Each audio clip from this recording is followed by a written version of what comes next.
Her lips which whisper like reeds on the wind, wet with moisture sprung from a well deep within, whispers like the petals of an iris, the reedy blossom which weathers and is not trodden down for long. Line 1253.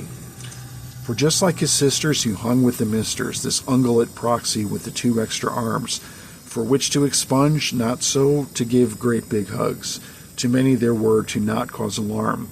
Naught would abase with reverent distaste of Ixis, for to be he but a failure. Come and you will see what evil can be, skirt miltless in his vibrant regalia. Pathetic flirtation, what mean affectation, laugh you not in his face, or he will cry. A vizard to bury, of legs for to query, accosted your grace, that worm when he dived. To you did he pray, when fell he that day, accosted Catania of the presence there, in her mind. What image demeaned, perhaps but a dream, of the question no answer was ventured in kind. Not an equerry be unto you then, was he, spat lucidly, accosted she of her nightmare. What demon to smote, aloud had she spoke, she accosting a demon that just was not there. What fortress she to find in the back of her mind, what refuge now sought from this penetrating lot. Security divest by this lucid unrest, she withdrew in her mind to spaces long forgot. A moment for to chance but one faraway glance, knowing already that she was outclassed, but wanting she to wake from this dream spade abate, the mark of Erelex he nigh well unsurpassed.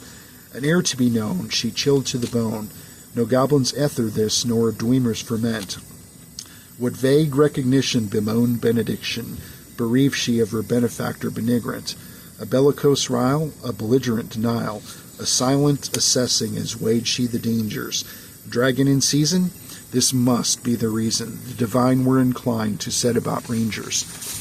Jump she to contusion, an upright conclusion, where bled from the head she conscientiously led. What head for to gash, high-mindedly rash. With the bunk up above had collided her head. Upright to deem, thus escaped she her dream. Foggedly dogged, grasped wanting for he. Fear to absolve, thus consigned her resolve. Consummate silence, what dragon there be? What breakfast found she, near sundown it be? What dreams fear to ward, thus fell to her sword?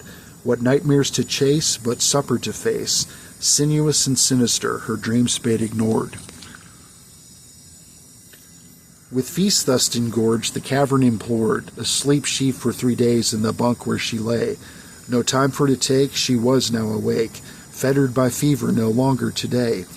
Her armor resized, she had since surmised. It glistened and gleamed, feather-light it seemed.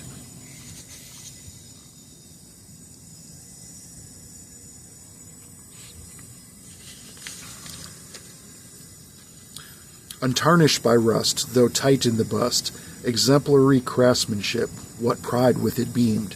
With chasm to dare, a spell was prepared, sorceress betwixt words for to bewitch. She garbed for adventure, time not for to lecture, had Claudia engrossed in what spells for to stitch.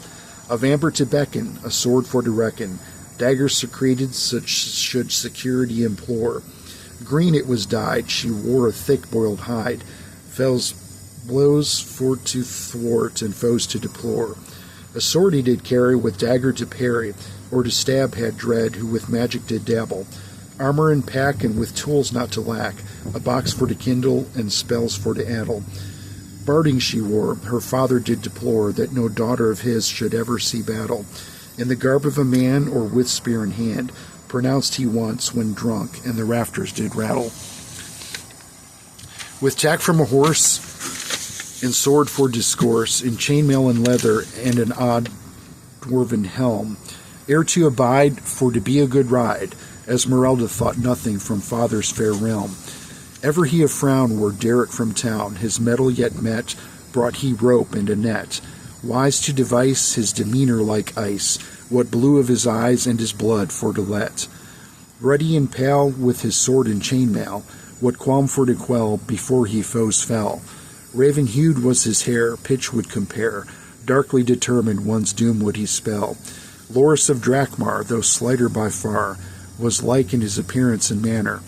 Though skilled as a sage, this unlettered mage shined bright as a much better planner. The spell prepared for Morpheus to dare the drop shaft, for he was tall and quite broad. Not quite condescension, this ounce of prevention, or put down, this diminution to laud.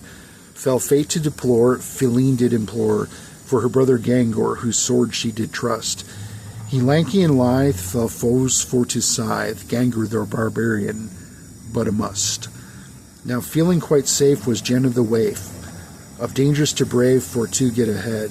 She, her own hero, questing to zero, aspired once more, having room in a bed. Sorceress of means, least not though was Eve, last neither, though what vague presence was felt. Penultimate, perhaps, presence to lapse. Gut quibbles, mused she, as donned she her belt. Ill error or omen, darkly foreboding, or yesterday's pork up for an encore. Still non-compliant, her stomach in riot. This vague unease felt best to be ignored. What shade to deplore, they made for the door, into the market alley by midnight. They made for the shaft as night reached its haft, no shadows to dance or were-rats to fight. The stone which they'd mark they found in the dark, by letter to fetter on their egress. A stone for to pry, and spell for to scry, to better and fetter, path to digress. Less girth for to prize, with giant downsized, descended they down the narrow drop shaft. Plummet and duck, they pounced upon the muck, then onward to the stone arches collapse. A brief pause for light, lit torches for sight, as shadows did dance across the cut stone. Near 3 paces wide, sheer drops either side. What cascade below? Perhaps best not be known. And I'll stop there. We'll pick it up with line 1307 next time.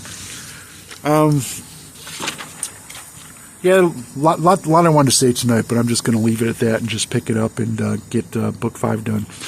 Thank you for listening if you are, and hope everybody has a good night and a happy holiday.